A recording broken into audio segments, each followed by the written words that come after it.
Kekalkan Al-Quran sebagai imam kita, semoga kembali di dalam petunjuknya. Kalamullah hidayah bagi kita, diberikan Jibril kepada. Kekalkan Al-Quran sebagai imam kita, semoga kembali di dalam petunjuk.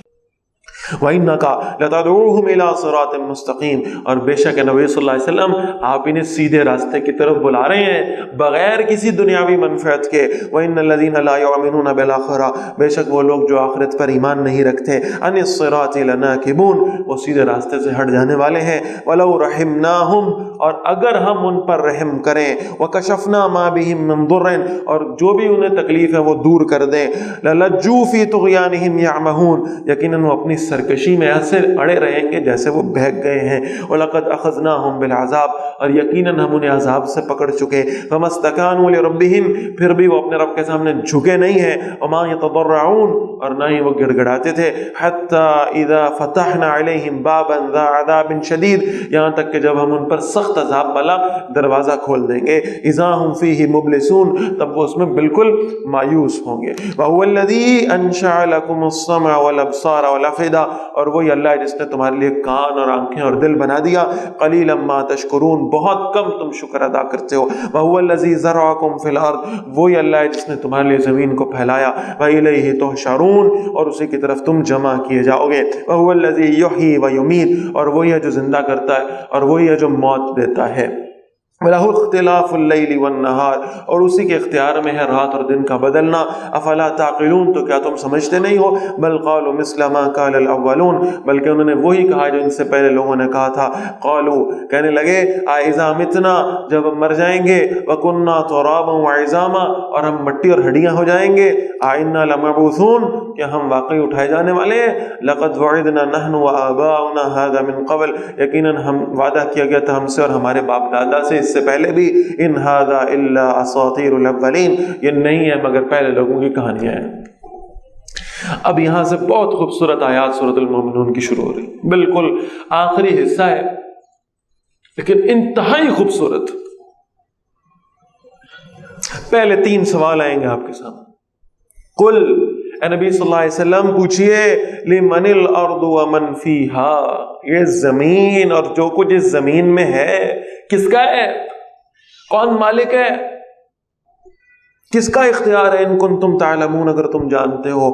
سیقولون للہ، وہ کہیں گے اللہ کے اختیار میں۔ قل، اے نبی صلی اللہ علیہ وسلم پھر ان سے پوچھیں، افلا تذکرون، ان کو نصیحت حاصل کیوں نہیں کرتے تم؟ قل، پھر پوچھیں ان سے دوسرا سوال، من رب السماوات السبع ورب العرش العظیم، کون 7 آسمانوں کا مالک ہے؟ کون عرش عظیم کا مالک ہے؟ سیقولون للہ، وہ کہیں گے اللہ ہے۔ قل افلا تتقون، ان سے پوچھیں پھر اس اللہ سے ڈرتے کیوں نہیں ہو؟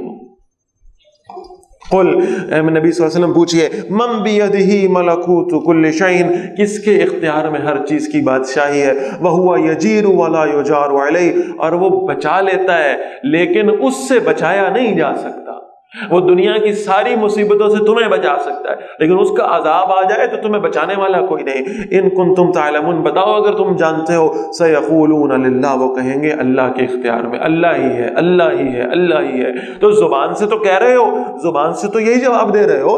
قل فأنا تسحرون، پھر کوئی تم پہ جادو کیا ہوا ہے جو اللہ کی مانتے نہیں ہو؟ یہ ساری باتیں ماننے کے باوجود کہ اللہ کا اختیار ہے، اللہ کی بادشاہی ہے، اللہ کا حکم چلنا چاہیے، پھر بھی اللہ کی بات نہیں مانتا۔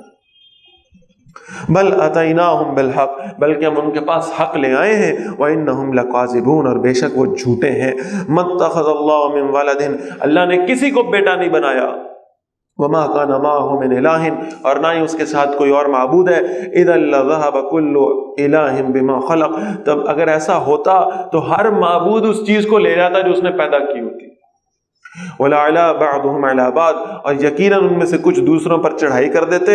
سبحان اللہ عما یصفون، پاک ہے اللہ اس سے جو وہ بیان کرتے ہیں.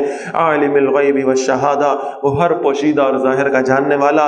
فتعالی عما یشرکون، بس بڑا بلند و برتر ہے اللہ اس سے جو وہ شریک بناتے ہیں. قل نبی صلی اللہ علیہ وسلم دعا کریں، ربی، اے میرے رب، اما ترینی ما یوعدون، اگر تو مجھے وہ عذاب دکھا ہی دے جس کا ان سے وعدہ کیا گیا ہے، اگر میرے سامنے وہ عذاب آ جائے، نبی سے کہا جا رہا ہے یہ دعا کریں، اگر میری زندگی میں وہ عذاب آ جائے، ربی فلا تجعلنی فی القوم الظالمین، تو ربا مجھے ظالموں کی قوم میں شمار نہ کرنا.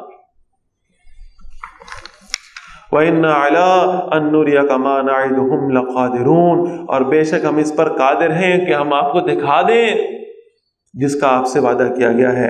ادفع باللتی ہی احسن السیئۃ، اس دور کیجیے اس چیز سے جو سب سے بہتر ہے برائی کو. آپ کے ساتھ کوئی برائی کرے اس کا جواب اچھائی سے دے. اللہ کے دین کی دعوت دینا آپ کا کام. آپ کا کام ہے کہ ایک مسلمان اس کے طرز عمل سے، اس کے اخلاق سے، اس کے کردار سے لوگ متاثر ہونے والے بن جائیں. آپ یقین مانیں، بڑی معذرت کے ساتھ یہ بات عرض کر رہا ہوں، لوگ آج یعنی غیر مسلم اسلام سے تو قریب آ رہے ہیں، مسلمانوں سے دور جا رہے ہیں. وہ جب اسلام کو پڑھتے ہیں کہ کتابوں میں کیا لکھا ہوا ہے تو اسلام قبول کرنے پہ آمادہ ہو جاتے ہیں، لیکن جب وہ مسلمانوں کا طرز عمل دیکھتے ہیں، ان کا اخلاق دیکھتے ہیں، ان کا کردار دیکھتے ہیں، ان کی سیرت دیکھتے ہیں، تو وہ کہتے ہیں کہ یہ مسلمان تو وہ کچھ نہیں کر رہے جو ان کی کتابوں میں، جو ان کے قرآن میں، جو ان کی حدیث میں، جو ان کی سیرت کی کتابوں میں کہ ان کے نبی ایسے تھے، ان کی زندگیوں میں تو ایسا کچھ بھی نہیں. کہیں ایسا نہ ہو کہ ہمارا اخلاق و کردار لوگوں کو دین سے دور کرنے والا بن جائے، خدا نخواستہ. ادفع باللتی ہی احسن السیئۃ نحن اعلم بما یصفون، ہم زیادہ جاننے والے ہیں اس کو جو یہ بیان کرتے ہیں. وقل رب اعوذ بک من ہمزات الشیاطین، دعا کریں اے میرے رب میں تیری پناہ میں آتا ہوں شیطانوں کے وسوسوں سے. واعوذ بک ربی ان یحضرون، اور میں اے میرے رب میں اس بات سے بھی پناہ میں آتا ہوں کہ وہ میرے پاس آ جائیں. یعنی شیطانوں کی سے پناہ حاصل کرنا کہ وہ وسوسے ڈالیں، یہ تو بڑی بات ہے. یہ بھی دعا سکھائی گئی ہے کہ ایک شیطان میرے پاس بھی آ جائے، شیطان مجھ تک رسائی حاصل کر لے، تو پھر بھی شاید میں ان کے وسوسوں سے بچ نہ سکوں. تو لہٰذا اللہ کے نبی صلی اللہ علیہ وسلم کو کہا گیا کہ آپ اللہ سے یہ دعا مانگیں، اور آپ کے ذریعے سے امت کو یہ دعا سکھائی گئی ہے کہ ہر وقت اللہ سے یہ دعا مانگا کرو کہ اللہ ہمیں شیطان کے وسوسوں سے محفوظ فرما دے. حتی اذا جاء احدهم الموت، اب یہ اس غافل انسان کی موت کا تذکرہ، اور کیسی حسرت ناک موت ہے، کیسی عبرت ناک موت. یہاں تک کہ جب ان میں سے کسی پر موت آتی ہے، قال رب ارجعون، وہ کہتا ہے ربا مجھے ذرا واپس لوٹا دے، لعلی اعمل صالحا فیما ترکت، وہ جو میں پہلے چھوڑتا رہا تھا، جو کچھ میں نے، اس میں سے میں عمل صالح کروں گا، میں نیکیاں کروں گا، میں اچھا بندہ بن جاؤں گا، بس مجھے واپسی کا موقع دے. کلا، جواب دیا جائے گا ہرگز نہیں. انہا کلمۃ ہوا قائلھا، یہ تو ایک بات ہے وہ جس کا کہنے والا ہے، بس ایسے ہی ایک بات بنا رہا ہے کہ مجھے موقع مل جائے واپس جانے کا تو میں نیک ہو جاؤں گا. ومن ورائہم برزخ الی یوم یبعثون، کہ آگے ایک پردہ ہے اس دن تک جب وہ دوبارہ اٹھائے جائیں گے. فاذا نفخ فی الصور، جب سور میں پھونکا جائے گا، فلا انصاب بینہم یومئذ، تو کوئی رشتے نہیں ہوں گے ان کے درمیان اس روز. آج ہم رشتہ داروں کے لیے، آج ہم اپنی برادریوں کے لیے، آج ہم لوگوں کو خوش کرنے کے لیے اللہ کی کتنی نافرمانیاں کر جاتے ہیں. اللہ فرما رہے ہیں بس ایک قیامت کا زلزلہ آئے گا، کوئی رشتے نہیں ہوں گے، کوئی رشتے والے ایک دوسرے کو پوچھ نہیں رہے ہوں گے، بلکہ اللہ کے نبی صلی اللہ علیہ وسلم فرماتے ہیں، ہم پیچھے ابھی پڑھ کر آئے ہیں، قرآن کی آیت ہے کہ اللہ تعالیٰ فرما رہے ہیں کہ جب قیامت کا زلزلہ آئے گا، دودھ پلانے والی جب وہ بھول جائے گی کہ اس نے اپنے بچے کو دودھ پلانا تھا. ماں اور بچے کے رشتے سے زیادہ کیا طاقتور شے ہو سکتی، بھول جائے گی. حمل والی اپنے حمل کو گرا دے گی اس قیامت کے زلزلے سے. رشتے ختم، دوستیاں ختم. اللہ کے نبی صلی اللہ علیہ وسلم فرماتے ہیں ایک شخص ایسا ہوگا جو قیامت والے دن یعنی اللہ سے یہ درخواست کرے گا کہ یا اللہ میرے بدلے میں میرے بیوی بچوں کو، میرے بہن بھائیوں کو، سب کو جہنم میں ڈالنے مجھے بچا لے، کسی طرح میں بچ جاؤں، کسی طرح میں آج جہنم سے محفوظ ہوں۔ اس کو کوئی خیال نہیں ہے اس کی بیوی کہاں ہے، اس کے بچے کہاں ہیں، اس کے والدین کہاں ہیں، اس کے بھائی بہن کہاں، اس کو بس یہ ہے کہ میں آج بچا لیا جاؤں۔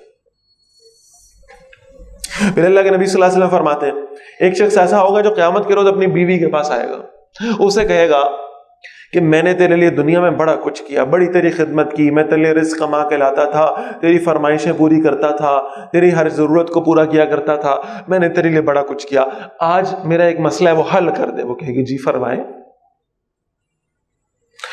آج میرے نامہ اعمال میں صرف ایک نیکی شارٹ ہے، ایک نیکی سے میں شارٹ جا رہا ہوں، ایک نیکی اور مجھے مل جائے نا تو میرے لیے آسانی ہو جائے گی، آج مجھے ایک نیکی تو دے دے۔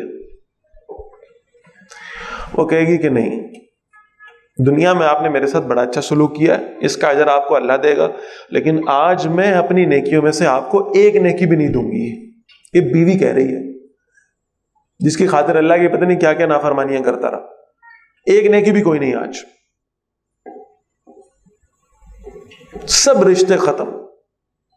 اگر اس دن کوئی رشتہ ہے نا، اگر کوئی ایک شخصیت ہے جس نے اپنا رشتہ نبھانا ہے تو وہ اللہ کے رسول ہوں گے صلی اللہ علیہ وسلم، جو اپنے امتی سے اپنا رشتہ نبھائیں گے،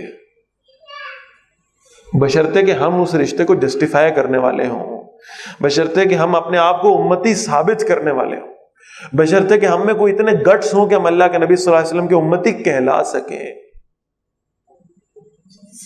بشرطے کہ ہم اللہ کے نبی صلی اللہ علیہ وسلم کی امت میں سے اٹھائے جائیں قیامت کے روز۔ اللہ ہم سب کو اس کی توفیق عطا فرما دے۔ باقی رشتہ کوئی نہیں۔ وَلَا يَتَسَاءَلُونَ، اور وہ ایک دوسرے کو پوچھیں گے بھی نہیں، کسی کو کسی کی کوئی پرواہ نہیں ہے۔ فَمَنْ ثَقُلَتْ مَوَازِينُهُ، بس وہ جن کے ترازو بھاری ہو گئے، جن میں نیکیاں آ گئیں، فَأُولَٰئِكَ هُمُ الْمُفْلِحُونَ، تو وہی لوگ ہیں جو کامیاب ہونے والے ہیں۔ وَمَنْ خَفَّتْ مَوَازِينُهُ، اور وہ جن کے ترازو ہلکے ہو گئے، جن کی نیکیاں شارٹ پڑ گئیں، فَأُولَٰئِكَ الَّذِينَ خَسِرُوا أَنفُسَهُمْ، تو یہ وہ لوگ ہیں جنہوں نے اپنے آپ کو نقصان پہنچایا، فی جہنم خالدون، ہمیشہ جہنم میں رہنے والے۔ اللہ ہمیں محفوظ فرمائے۔ اور اب ان جہنمیوں کا حال کیا ہے؟ ایسی عبرتناک تصویر کھینچی ہے اللہ نے، فرمایا تلفح وجوہہم النار، ان کے چہروں کو آگ جھلسائے گی۔ کیا کیا وہ کریمیں استعمال کرتے تھے، فیشل کراتے تھے، کیسے کیسے اپنے چہرے کو آئینے میں دیکھ کے خوش ہوا کرتے تھے زندگی میں، اپنا ہی صدقہ اتارنے کا جی چاہتا تھا، ان چہروں کو قیامت والے دن آگ نے جھلسانا ہے۔ وَهُمْ فِيهَا كَالِحُونَ، اور اس میں وہ بڑی بگڑی ہوئی شکل والے بن جائیں گے۔ أَلَمْ تَكُنْ آيَاتِي تُتْلَى عَلَيْكُمْ، پوچھا جائے گا، اللہ ان سے پوچھے گا کیا تم پر میری آیتیں تلاوت نہیں ہوتی تھی؟ کیا میرے حکم تمہیں پڑھ پڑھ کر سنائے نہیں جاتے تھے؟ فَكُنْتُمْ بِهَا تُكَذِّبُونَ، تو تم انہیں جھٹلایا کرتے تھے۔ قَالُوا، وہ کہیں گے رَبَّنَا، اے ہمارے رب، غلبت علینا شکوتنا، ہم پر ہماری بدبختی چھا گئی تھی، وَكُنَّا قَوْمًا ضَالِّينَ، اور ہم گمراہ لوگوں میں سے تھے۔ ربنا اخرجنا منہا، اے ہمارے رب ہمیں اس میں سے نکال دے، ایک دفعہ، ایک چانس، ایک موقع ہمیں اس جہنم سے نکال دے۔ فَإِنْ عُدْنَا، اگر ہم دوبارہ ایسا کریں گے، فَإِنَّا ظَالِمُونَ، بے شک ہم ظالم ہوں گے۔ قَالَ اخْسَئُوا فِيهَا، اللہ فرمائیں گے ذلیل ہو کے اسی جہنم میں رہو۔ وَلَا تُكَلِّمُونَ، کلام بھی نہ کرو، بات بھی نہ کرو، اللہ تمہاری بات سننے کا بھی آج روادار نہیں ہے۔ انہو کان فریق من عبادی، بے شک میرے بندوں میں ایک گروہ تھا، یقولون، اب اللہ کس کو یہ کہہ رہے ہیں؟ جہنمیوں کو، جہنمیوں کو مثال دینے لگے ان لوگوں کی جو ایمان والے تھے۔ فرمایا میرے بندوں میں سے ایک گروہ تھا، یقولون، وہ کہتے تھے ربنا آمنا، اے ہمارے رب ہم ایمان لائے، فاغفر لنا، ہمیں بخش دے، وارحمنا، اور ہم پر رحم فرما، وانت خیر الراحمین، تو بہترین رحم فرمانے والا ہے۔ فاتخذتموہم سخریا، اب ذرا سمجھیں، یہاں انہیں ان کے گناہوں کا تانا نہیں ہے، وہ کہہ رہے ہیں ہمیں موقع ملے واپس جائیں نیک ہو جائیں گے. اللہ فرما رہے نہیں، تمہارے ایک بہت بڑا تمہارا جرم ہوا کرتا تھا، اور وہ جرم یہ تھا کہ ہمارے کچھ بندے تھے جو ایمان لائے تھے، جو ہمارے راستے پہ چل رہے تھے، جو ہمارے لیے ہم سے مغفرت کی دعائیں مانگ رہے تھے. تم کیا کرتے تھے؟ فَاتَّخَذْتُمُوهُمْ سِخْرِيًّا، تم ان کا مذاق اڑاتے تھے، تم اہل ایمان پہ طنز کرتے تھے، تم ان پہ لطیفے بنا کے شیئر کیا کرتے تھے، تم انہیں بیوقوف سمجھتے تھے. بیوقوف ہیں، پاگل ہیں جو ساری دنیا چھوڑ کر دین کے کام میں لگے ہوئے ہیں. اصل عقل مند تو ہم ہیں، ہم نے دنیا کما لی، ہم نے آسانیاں حاصل کر لی، ہم عقل مند لوگ ہیں. یہ بیوقوف ہیں، پاگل. تم ان کا مذاق اڑاتے تھے. وَحَتَّى أَنسَوْكُمْ ذِكْرِي، یہاں تک کہ انہوں نے تمہیں میری یاد بھی بھلا دی. یعنی تم اہل دین کا مذاق اڑانے میں اتنا انوالو ہو گئے کہ اللہ کو یاد کرنا بھول گئے. وَكُنْتُم مِّنْهُمْ تَضْحَكُونَ، اور تم ان پر ہنسا کرتے تھے. انی جزیتہم اليوم بما صبروا، میں نے انہیں تو بدلہ دے دیا جو وہ صبر کرتے تھے نا تمہاری باتوں پر، تمہاری تنقید پر، تمہارے مذاق پر. میں نے آج ان کا بدلہ انہیں دے دیا ہے. انہم هم الفائزون، وہی ہیں جو کامیاب ہونے والے ہیں. قال کم لبثتم فی الارض عدد سنین، اللہ ہم سے پوچھے گا تم کتنے عرصے رہے زمین میں برسوں کی گنتی کے اعتبار سے، کتنے سال رہ کر آئے ہو؟ قالوا، وہ کہیں گے لبثنا یوما او بعد یوم، شاید ایک دن رہے یا ایک دن سے بھی کم. جس دنیا کی زندگی کو ہم سمجھ رہے ہیں بڑی طویل ہے، بڑے سال ہیں اس میں، آپ اندازہ لگائیں اللہ کے نزدیک ایک دن وہاں کا دنیا کے 1000 سال کے برابر. تو اس اعتبار سے تو ہم میں سے کوئی بھی ایسا نہیں جو ایک دن رہا ہو. ایک دن کے بھی کچھ حصے، چند لمحے ایسے جو گزار کے گئے اس دنیا میں، اور ان چند لمحوں کی خاطر ہم نے اپنی ہمیشہ کی زندگی کو برباد کر لیا معاذ اللہ. فَسَأَلَ الدین، تو آپ پوچھ لیں سال کا شمار کرنے والوں سے. قَالَ، اللہ فرمائیں گا إِلَّا بِسْتُمْ إِلَّا قَلِيلًا، تم نہیں رہے مگر اس سے بھی تھوڑا عرصہ. لَوْ أَنَّكُمْ كُنْتُمْ تَعْلَمُونَ، کاش تم یہ دنیا میں جان لیتے کہ تمہاری دنیا کی زندگی کتنی مختصر تھی اور تمہاری آخرت کی زندگی ہمیشہ رہنے والی ہے. کاش تم جان لیتے تو اپنی اس چند لمحوں کی زندگی کے لیے تم اپنی ہمیشہ کی زندگی کو برباد نہ کر لیتے. أَفَحَسِبْتُمْ أَنَّمَا خَلَقْنَاكُمْ عَبَثًا، کیا تم نے یہ سمجھا تھا ہم نے تمہیں ویسے ہی پیدا کر دیا ہے بغیر کسی وجہ کے؟ کوئی سوال جواب نہیں، کوئی حساب کتاب نہیں.